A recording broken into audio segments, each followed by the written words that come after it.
The slip and slide was pretty fun. I think you did that a lot when you were a kid, and then you're kind of just flying down it naked. And the first one came in a little hot, so we almost overshot it a little bit. I think we can add one of those to the Brewers Park, between first and second or something. Yeah, it'd make it a lot easier.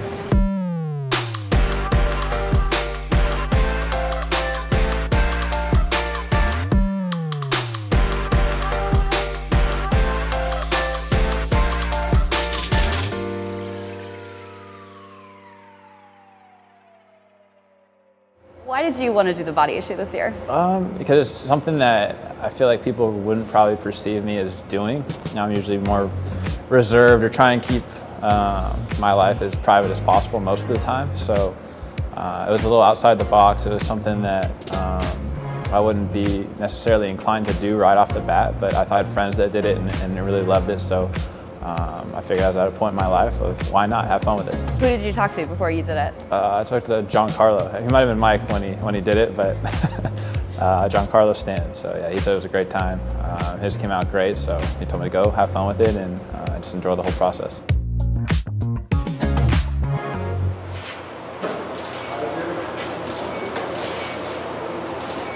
Baseball, you play every single day, so it's whenever something does happen, like you run into a wall or you get banged up, it doesn't really have a chance to recover. You kind of just ride out with that for the rest of the year to whatever point it happens.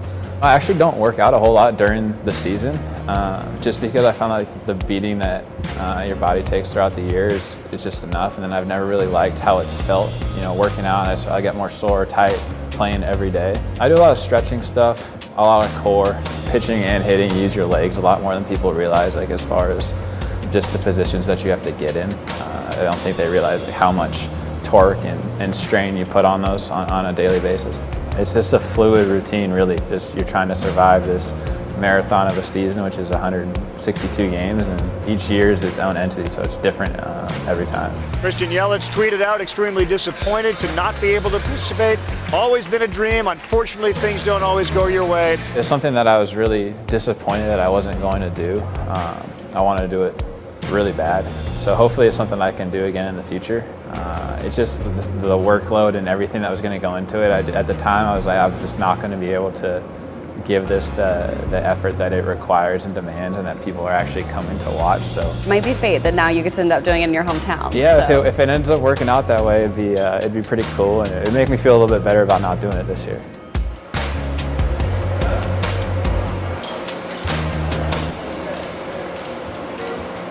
I always liked playing baseball when I was a kid. I played all kinds of sports. I played baseball, football, basketball. Was probably always better at baseball. And most of my friends that I made when I was young played baseball, so we just did that growing up together and through high school, and was fortunate enough to get drafted. Did the whole minor league thing for 2.5 years, and I remember 12, 13, 14-hour bus rides sometimes, and you're in random cities, or you're eating dinner at 3 or 4 in the morning at a truck stop in Alabama or something when the bus has to get gas. And I ended up making my debut in Colorado with the Marlins, and made some great friends through that, and then ended up getting traded to the Brewers a little over a year ago, and it's been amazing since then. It's been really cool. My life changed a lot in the last year or two. Here we are talking, but it's been awesome. It's been all good things, and just trying to enjoy it all.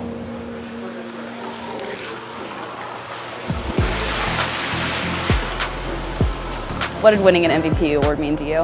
It was really cool. I mean, it's something that I never really expected to do as a player. I don't know if anybody ever expects that, because so many things have to go right. I didn't really think about it too much in the moment. I tried to enjoy all the moments down the stretch of just everything that was going on with our team, the crowds, the atmospheres that we were playing in front of, and the Bucks had their playoff run, and Giannis was going through just a similar thing, and it brought back a lot of memories as far as what I was thinking and feeling at those same times. And almost got to relive it in a sense when they were doing it just a few months ago.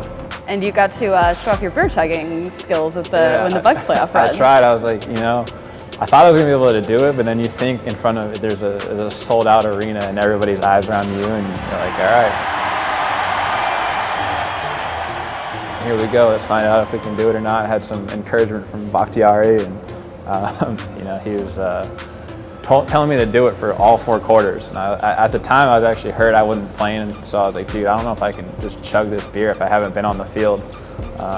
It might not be the best look. He goes, I don't care, dude. You're going to play tomorrow, and you're going to chug this beer. So all right, here we go. The internet loved it, and I think they thought you did better than Rogers. So most importantly. Yeah, that seemed to be the consensus there. Aaron's beer chugging we need to work on that.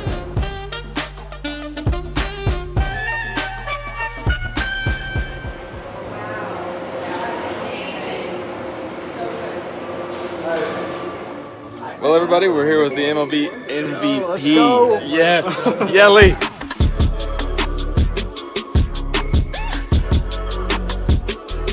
Since I was probably 15, 16 years old, I've been training at the same place, and it's gotten bigger and bigger over the years. And Oklahoma played in the Rose Bowl out there. Bake ended up staying out there, doing his training for the combine, and ended up being at that place. And he came in there. We were in there at the same times. Just being athletes, you give each other a hard time, and you get to know people that you're around. Yeah, we just became friends. And you talked to Stanton about doing this when you decided to do it this year. Who do you think should do it next year? You want to recruit anybody? I think Bake's got to do it. Like you got to do it. I know you got it in you.